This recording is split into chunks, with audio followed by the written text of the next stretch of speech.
সেদিন ছিল ওর pre Holi সেলিব্রেশনের dance programme. তো সুমনা আমার কাছে সেজন্য মেকআপ করতে এসেছিল, কিন্তু ওর মেকআপের থেকেও বেশি বড় ডিমান্ড ছিল বালিশের। নর্মালি চেয়ারে বসিয়ে পিঠে একটা হালকা বালিশ দিয়ে যেমন সবার মেকআপ করে সেরকম মেকআপ করতে শুরু করলাম। মেকআপ করতে করতে দেখি হঠাৎই সুমনার মুখটা একেবারে হাঁ হয়ে গেল, যেরকম ঘুমিয়ে গেলে হয়ে যায়। তবে মেকআপ করতে করতে ঘুমিয়ে যাওয়া এটা কোনো অস্বাভাবিক ঘটনা নয়, এর আগেও হয়ে থেকেছে।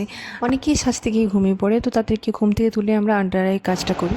কিন্তু সুমনাকে যখন চোখ খুলতে বলি, সুমনা আর চোখ খুলতে পারে না। ওর এত ঘুম পেয়েছে যে একবারে পুরো আন্ডার আইয়ের কাজ করতে করতে চোখ বন্ধ করে নিচ্ছে। সুমনা খুলো। একে বালিশ দে রে, কেউ একে বালিশ দে। কি আর করবে, ভিডিও করতে দেখে ভয়ে একেবারে জল টল খেয়ে চোখ ছেড়ে বসলো।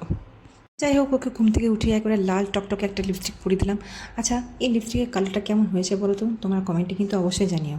যাতে কি যেহেতু ইফতারের টাইম চলে এসেছিলো, তাই ঝটপট করে ওকে হেয়ারটা করে দিয়ে সুন্দর সুন্দর কয়েকটা ভিডিও ক্লিপস নিয়ে নিলাম। ক্যামেরা তাকিয়ে একটু হাসো, দাঁত খেলা। দেখেছো কেমন এত সুন্দর করে সাজানো সত্ত্বেও কেমন ভয়ঙ্কর গম্ভীর গম্ভীর টাইপের এক্সপ্রেশন দিচ্ছে। হাসতে বললেও সঠিকভাবে হাসছে না, তাই দাঁত কেলাতে বলতে হচ্ছে।